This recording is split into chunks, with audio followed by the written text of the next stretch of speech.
vu qu'un des piliers était la stratégie de recherche d'informations qui était vue en mathématiques dans toutes les tâches en français, en lecture, en écriture, donc vraiment partout.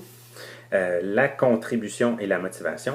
Et le dernier élément principal est, et je crois que chaque enseignant, on devrait avoir ceci derrière la tête lorsque l'on enseigne, c'est-à-dire la performance scolaire. Qu'est-ce que vous faites?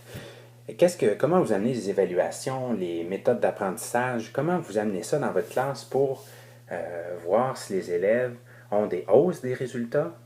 Ou encore, est-ce que votre approche a un impact sur la moyenne du groupe ou sur le taux de réussite? Alors, ces éléments-là sont vraiment prioritaires pour moi et font partie là, de l'approche.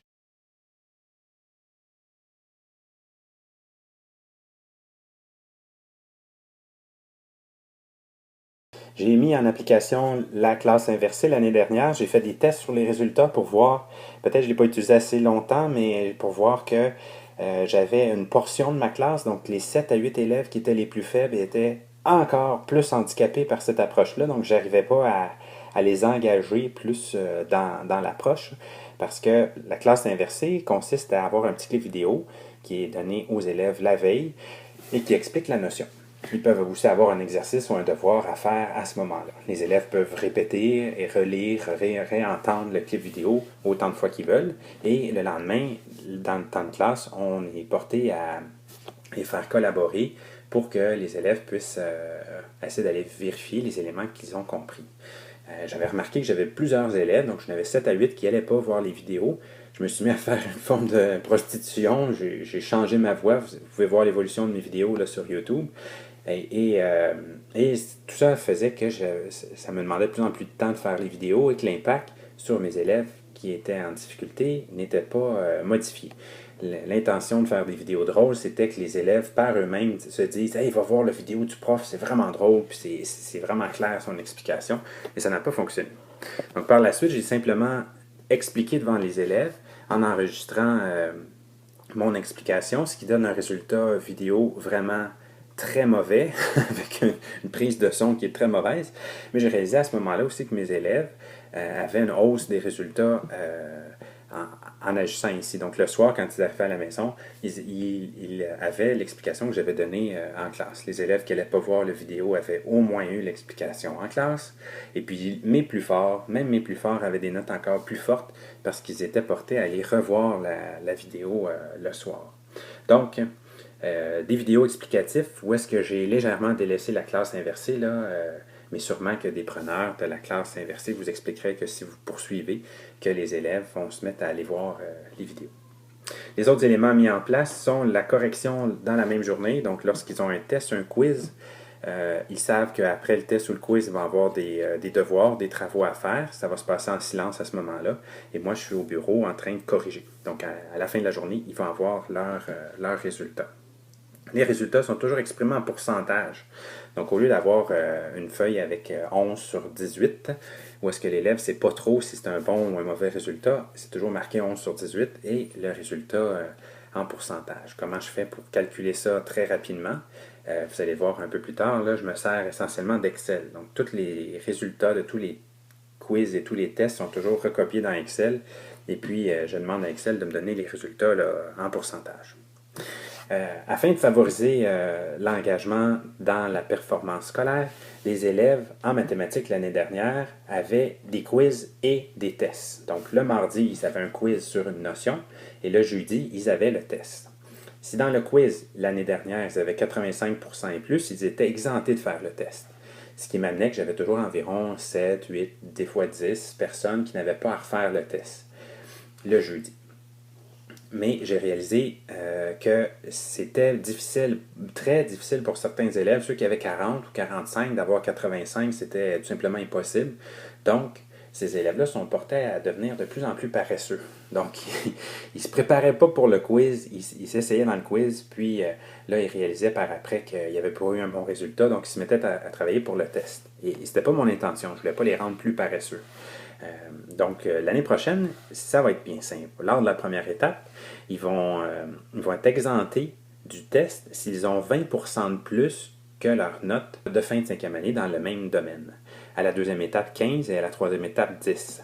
Donc ainsi, j'ai espoir que rendant le tout plus accessible, donc rendant la réussite, la performance plus accessible, ben, les élèves risquent de s'engager plus. Et pour ceux qui ont déjà des notes très fortes, ben, dès qu'ils dépassent le 85, ils sont exemptés. Donc, parce que si un élève a 85 de moyenne en cinquième année, selon cette explication-là, il faudrait qu'il y ait plus de 20% d'amélioration, donc ce serait impossible pour lui d'être exempté. Les améliorations aussi sont marquées sur leur feuille, donc lorsqu'ils avaient le test à faire. Donc les améliorations étaient montrées en pourcentage. Et lorsque je distribuais les feuilles, je disais par exemple, Philippe a eu une amélioration de 32%. Et l'élève, avant de revenir pour pouvoir avoir son examen et être fier, et voir fièrement là, les progrès qu'il avait faits, il devait m'expliquer ce qu'il avait fait avant. Donc, qu'est-ce qui s'était passé entre le mardi et le jeudi? Est-ce qu'il avait retourné voir les vidéos? Est-ce qu'il avait fait des exercices? Donc, les élèves, en verbalisant les stratégies qu'ils avaient mises en application pour améliorer leurs résultats, donnaient aussi un impact sur leur père. Parce que là, ce n'était pas un prof qui disait « va voir la vidéo pour t'améliorer », c'était Philippe dans la classe qui disait qu'il s'était amélioré de 35% en allant voir les vidéos. Donc, ça avait un meilleur impact. Donc, je travaille énormément avec Excel. Il y a une vidéo sur mon site qui explique comment améliorer votre correction, votre temps de correction, améliorer l'efficacité aussi, votre efficacité à l'aide d'Excel. Je vous invite à aller le consulter. Cette année, en début d'année, je fonctionnais encore avec un tableau, avec des feuilles où je marquais les résultats. Mais très vite, je me suis lancé dans Excel, puis j'ai gagné beaucoup de temps et beaucoup d'efficacité. L'année prochaine, on est 2-3 profs là, qui travaillons là-dessus. Où est-ce que si il a un test, par exemple, et que je voudrais que ce test-là soit signé, je perdais énormément de temps l'année dernière à valider les signatures, à vérifier les signatures, en ne sachant jamais trop si l'élève n'avait pas simulé la signature. Donc là, l'année prochaine, ça ne sera pas bien compliqué. Dans mon tableau Excel, je vais juste faire en un clic ces résultats-là, tu m'envoies ça aux parents et chacun des parents va recevoir le résultat seulement de son élève. Donc si ça fonctionne, vous allez avoir mon fichier bientôt là, sur le site là, pour vous aider avec ça. Lorsque l'élève va avoir 3 exemptions consécutives, donc lorsqu'il va avoir eu par exemple dans ses quiz 20% inclus, dans 3 exercices consécutifs, ben, le 4e, il est exempté de le faire. Et, les élèves ont aussi été amenés vers la fin de l'année. Donc, ce n'était pas tous les tests qui avaient un quiz qui les précédait. Et la matière était un peu plus grosse vers la fin de l'année. Donc, ce n'était pas des éléments qui étaient évalués, mais des chapitres en mathématiques. Donc, les élèves ont eu 3 chapitres à être évalués. Et par la suite, ils reprenaient le test qu'ils voulaient. Les échecs.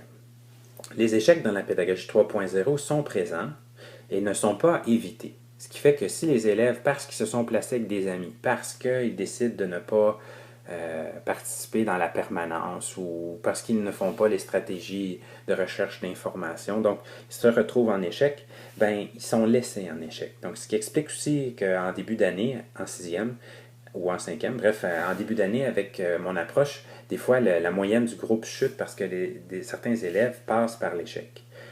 L'échec n'est pas en soi quelque chose qui doit être évité, selon moi, parce que les élèves qui passent par ce parcours-là, qui est très difficile pour eux, vont souvent prendre les moyens pour s'en sortir par la suite. Alors que si on fait des efforts pour éviter les échecs des élèves, on normalise les résultats aussi, on dit à un élève, bon ben toi tu vas rester à la récupération, puis toi après tu vas refaire ce test-là. Donc si c'est l'enseignant qui prend toute la décision et le leadership de la réussite de l'élève, ben on évite certes l'échec dans le bulletin, mais on ne favorise pas l'apprentissage de l'élève à devoir performer là, lorsque c'est nécessaire.